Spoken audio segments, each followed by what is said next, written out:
Connect Network Library.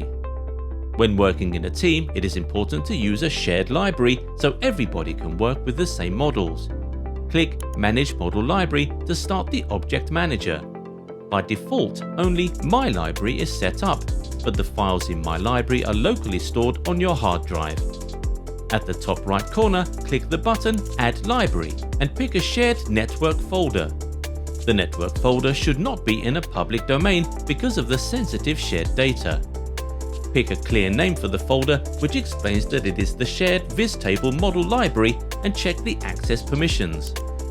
Now you can switch between your own library and the shared library.